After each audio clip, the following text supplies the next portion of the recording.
On the night of March 19th, something happened over the skies of Iran that military analysts said was impossible. A stealth jet, one of the most sophisticated, most expensive, most technologically advanced warplanes ever built, was struck not by a lucky shot, not by accident, but by a calculated, pre-planned, intelligence-driven kill strategy that had been in development for years. And the worst part, the F-35 never even saw it coming. Stay with me, because what you're about to hear will completely change how you think about stealth technology, air superiority, and modern warfare, and what it means for the future of every military conflict on this planet. Hello everyone, welcome back to the channel. Tonight, we're going deep into one of the most shocking military events of 2026, the night Iran's forces reportedly struck an American F-35A stealth fighter during Operation Epic Fury. If you think stealth means invisible, think again. If you believe America's most advanced jet is untouchable, what happened over Iranian skies will shake that belief to its core. We are going to walk through every layer of this incident, the technology, the tactics, the intelligence war, and what it reveals about the shifting balance of power in the Middle East. But first, you need to understand just how significant this really is. The F-35A is not just a fighter jet. It is the crown jewel of American air power. It costs over $100 million per aircraft. It is built with radar-absorbing materials, angular surfaces designed to scatter electromagnetic waves, and an electronic warfare suite that can blind and confuse enemy systems from hundreds of miles away. The entire premise of the F-35, the reason governments around the world have spent trillions of dollars on this program, is that it cannot be found. It cannot be tracked. It cannot be hit. And for over a decade, that premise held until one night in March in the skies over Iran when everything changed. Let's go back to February 28, 2026. That's when Operation Epic Fury officially began, a large-scale U.S. military campaign targeting Iranian military infrastructure, nuclear-related facilities, and IRGC command nodes. The operation was swift, devastating, and technologically overwhelming. American B-2 bombers, Tomahawk cruise missiles, and yes, F-35s were all part of the initial strike package. For the first several weeks, the campaign proceeded almost without incident. Iranian air defenses were being systematically dismantled. Iranian radar stations were going dark one by one, and then somewhere deep inside the IRGC's command structure, a decision was made not to stop the Americans, but to wait for the right moment to humiliate them. Here's what most people don't know, and this is where it gets chilling. Iran has been studying the F-35 for years, not by capturing one, not by hacking Lockheed Martin's servers, though there have been documented attempts at that too, but by doing something far more patient and far more dangerous. They have been cataloging the thermal signatures of American stealth aircraft in every theater they've operated. The F-35 may be invisible to radar, but it burns aviation fuel at extreme temperatures. Its engines generate a massive infrared heat plume. And heat, unlike radar waves, cannot be cloaked by stealth coatings. Heat is physics, and physics does not care about Pentagon budgets. Now, pause for a second and think about what that means. While American military planners were celebrating the undetectable nature of the F-35 against radar systems, Iran was building an entirely different kind of trap, a passive infrared detection network, one that does not emit radar signals, one that cannot be detected by the F-35's own electronic warfare systems, was quietly being constructed and refined. These are sensors that simply listen for heat. They don't broadcast, they don't ping, they sit in silence, watching the sky, waiting for the thermal glow of a stealth engine to pass overhead, and when they found it on March 19th, they were ready. At approximately 20:50 a.m. local time, an F-35A was executing a combat mission deep over Iranian territory. The pilot was flying what should have been a routine strike profile, exactly the kind of mission the jet had performed dozens of times in the preceding weeks. But this time, Iran's passive infrared network had already tracked the aircraft's approach. The surface-to-air missile battery that engaged it was not a traditional radar-guided system. It was an evolved, heat-seeking platform, one specifically designed and positioned for exactly this kind of engagement. The missile launched, and somewhere in the darkness above Iran, the most expensive fighter jet in American history took a hit. Let's be precise about what we know and what we don't. U.S. Central Command spokesperson Captain Tim Hawkins confirmed that an F-35A had been flying a combat mission over Iran and that the aircraft landed safely at a U.S. base and the pilot was reported to be in stable condition. The incident, CNSCOM said, remains under investigation. What they did not confirm is the extent of the damage, the nature of the weapon that struck it, or whether the jet can fly again. The IRGC, on the other hand, was far less restrained. They released footage, grainy but visible, claiming to show the moment their missile connected with the aircraft. The video ends after an explosion. Fluid, possibly hydraulic or fuel, is visible streaming alongside the engine heat signature.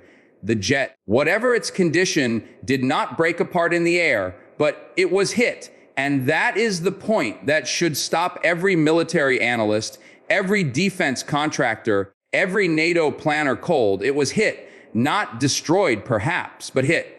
A stealth aircraft that cost over $100 million, operated by the most advanced Air Force in human history, using the most sophisticated threat suppression systems money can buy, was hit by a country under heavy sanctions, fighting on a fraction of America's defense budget. That is not a small thing. That is a seismic shift. Here's what makes this moment even more strategically alarming. The Houthis in Yemen, Iranian-backed, Iranian-supplied, operating with Iranian technical support, had already demonstrated the effectiveness of passive infrared tracking in that theater. There were earlier incidents where American aircraft operating over Yemen showed vulnerability to heat-seeking systems. That was the test. That was Iran's proving ground. They watched, they learned, they refined, and then they brought it home to their own soil to wait for exactly this moment. Operation Epic Fury gave them that moment, and they took it. Now let's talk about what this means for the broader conflict, because this is where the stakes get enormous. The F-35 is not just America's jet. It is the primary frontline aircraft for the UK, Canada, Australia, Japan, South Korea, Israel, and multiple NATO member states. 19 countries fly or have ordered the F-35. The entire Western air superiority doctrine of the 21st century is built around this aircraft. If Iran has demonstrated a repeatable, scalable method for detecting and striking stealth aircraft using passive infrared systems, that is not just a problem for one mission over Tehran.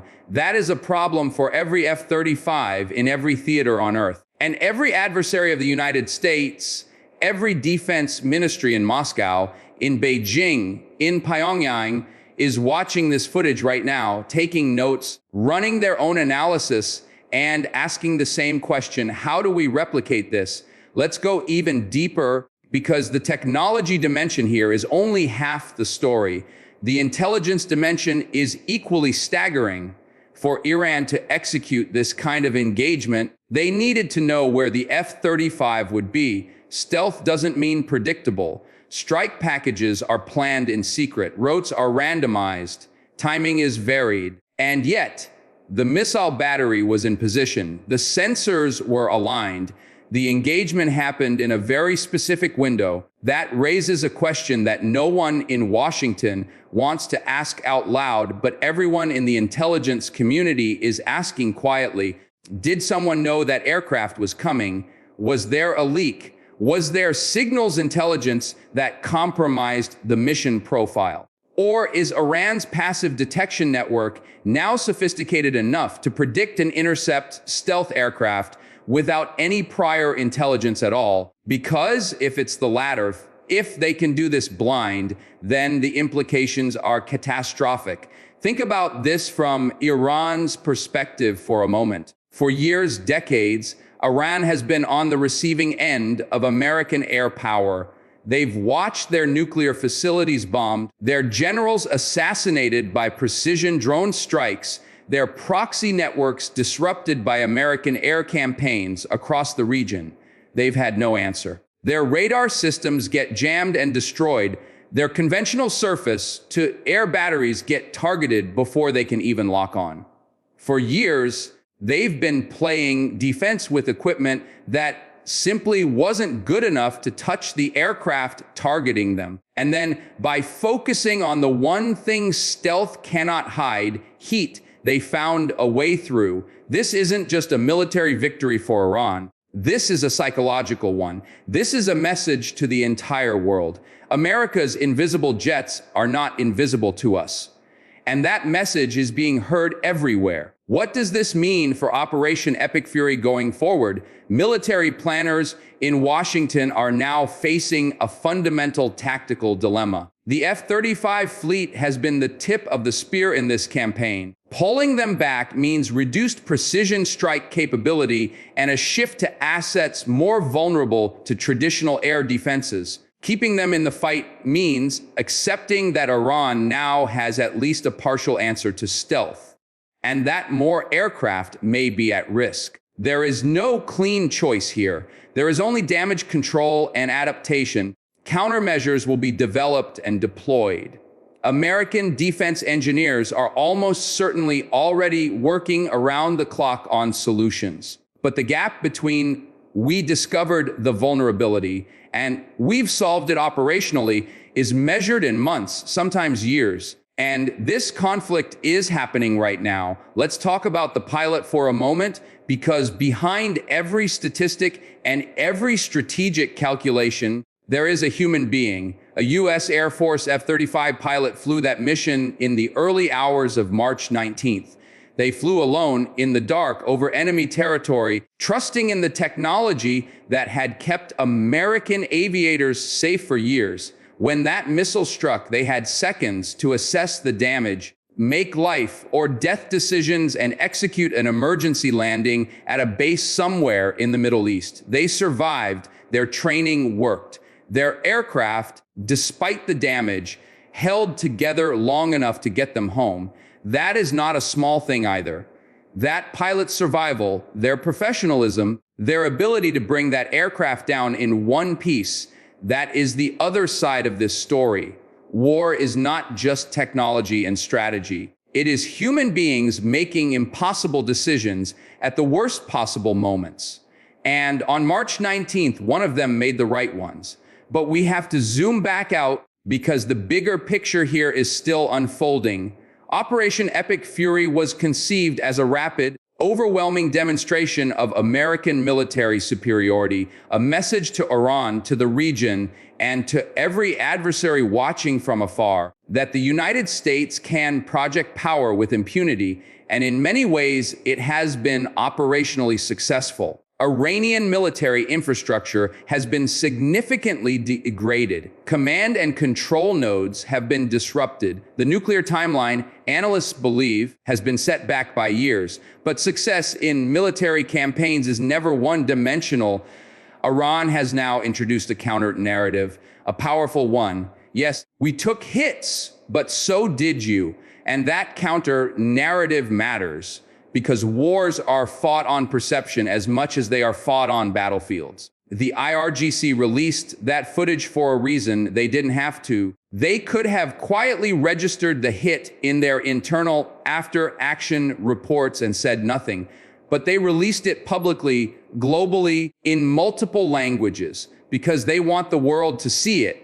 They want every American ally to look at that footage and wonder whether their F-35s are safe. They want every potential Iranian proxy force to see that the Americans bleed too. They want every arms buyer at every defense expo to ask whether passive infrared targeting is the future of air defense.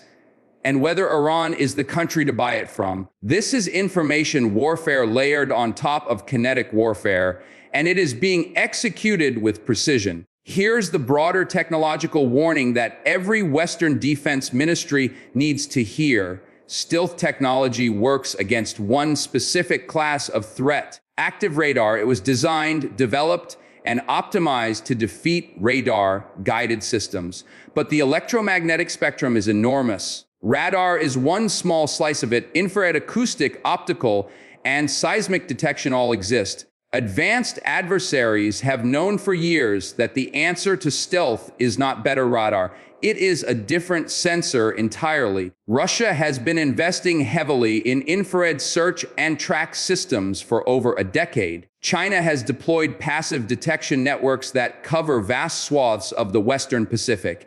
And now Iran has demonstrated in live combat that those investments pay off. The age of radar supremacy is not over, but the age of stealth invulnerability may already be ending. What comes next?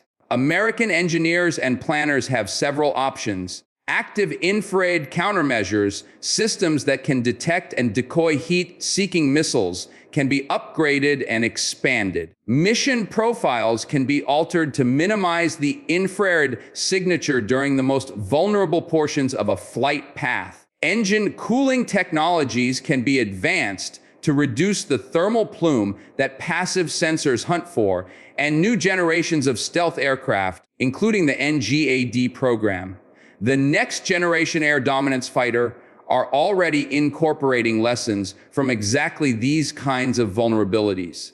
The American military does not lose slowly, it adapts quickly and brutally. What happened on March 19th will become a chapter in every future advanced aircraft design brief. That is how the American defense establishment works. Pain becomes process, vulnerability becomes innovation. But here's the uncomfortable truth that the Pentagon cannot engineer its way around. Every time a vulnerability is discovered in combat, real people are at risk.